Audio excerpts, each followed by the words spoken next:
साईं बाबा की कृपा अपने सभी भक्तों पर समान रूप से होती है। फिर भी किसी को फल शीघ्र ही मिल जाता है, किसी को वर्षों प्रतीक्षा करनी पड़ती है। तो क्या यह भक्ति की मात्रा है, समय है या कुछ और? साईं द्वारा स्वयं ही इस शंका का निवारण किया गया है, जिसे आप कथा के अंत में जान पाएंगे। अतः कथा को अंत तक अवश्य ही सुने। ओम साईं राम। नमस्कार। साईं कथाएं में आपका स्वागत है। आइए आज सुनते हैं साईं बाबा के एक भक्त की बेहद दिलचस्प और जानकारीपूर्ण कथा।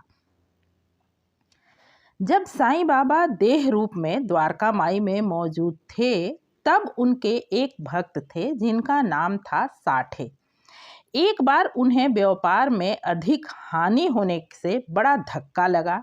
दुख निराशा के कारण उन्हें घर छोड़कर कहीं एकांत स्थान पर निवास करने की इच्छा होने लगी। बहुधा इंसान को ईश्वर की याद दुर्दिनों में ही आती है।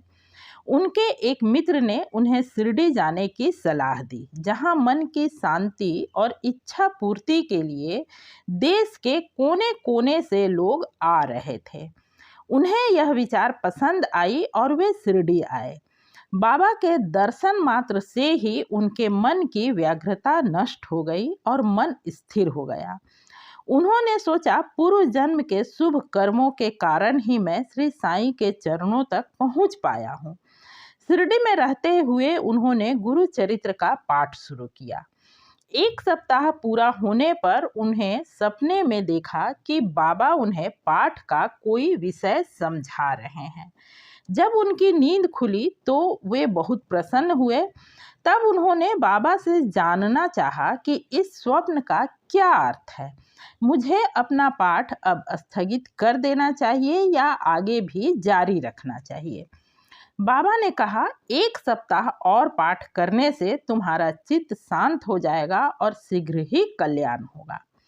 इस अवसर पर श्री साईं चरित्र के रचयिता हेमांड पंत भी वहां उपस्थित थे। उनके मन में विचार आया कि साठे को केवल एक सप्ताह का पाठ फलदायी हो गया। मैं 40 वर्षों से गुरु चरित्र का पाठ कर रहा हूं, आज तक मुझे कोई लाभ नहीं दिखा।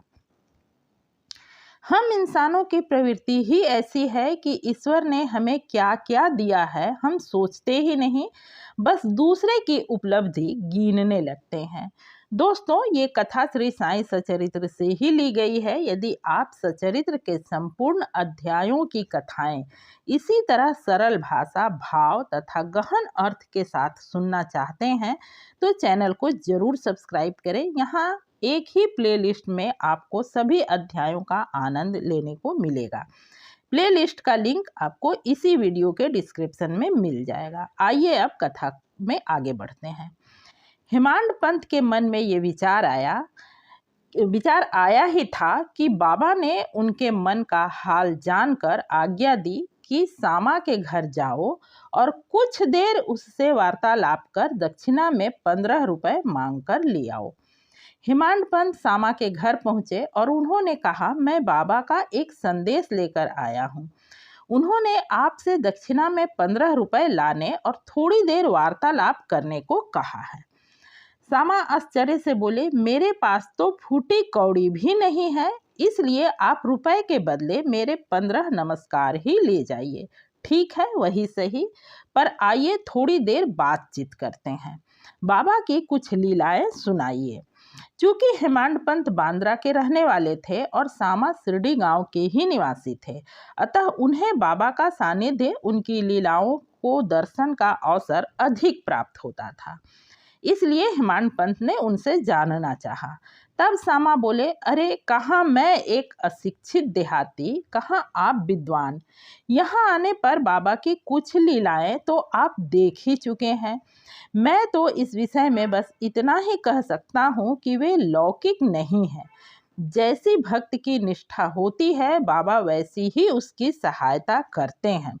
कभी कभी तो कठिन परीक्षा लेकर ही उपदेश देते हैं। उपदेश शब्द सुनते ही हेमांड पंत को साठे और गुरु चरित्र की बात याद हो आई, पर अपने मन के भाव प्रकट किए बिना वे ध्यानपूर्वक सामा द्वारा बताई लीलाओं को सुनते रहे। उन कथाओं को सुन हेमांड पंत को आंतरिक उल्लास का अनुभव होने लगा। अंत में सामा ने श्रीमती राधा बाई देशमुख की कथा सुनाई, जिसमें बाबा द्वारा बताया गया था कि जिस प्रकार कछुई प्रेम दृष्टि से अपने बच्चों का पालन करती है, चाहे वो उसके समीप हो अथवा नदी के उस पार, गुरु की कृपा दृष्टि भी कछुई के समान ही होती है। इस कथा को सुन इसका वास्तविक अर्थ समझ हेमांड पंत के सारे संशय दूर हो मन शांत हो गया। इस तरह श्री साईं बाबा ने अपने एक भक्त को दूसरे भक्त के द्वारा बेहद महत्वपूर्ण शिक्षा दिलवाई कि साईं की कृपा दृष्टि अपने सभी भक्तों पर होती है, चाहे वह बाबा से दूर ही क्यों ना हो, पर किसके लिए कब और क्या जरूरी है, बाबा को इसका ध्यान भी रखना होता है। अतः साईं भक्ति में श्रद्धा के साथ धैर्य भी जरूरी है। आज के लिए बस इतना ही। अब मुझे दीजिए इजाज़त। मिलती हूँ फिर से किसी ऐसी ही अच्छी सच्ची और जानकारीपूर्ण कथा के साथ। तब तक के लिए ओम साईं राम। अंत तक बने रहने के लिए हार्दिक धन्यवाद। यदि ऐसी जानकारीपूर्ण कथा सुनना पसंद करते हैं तो चैनल को जरूर सब्सक्राइब करें। नमस्कार।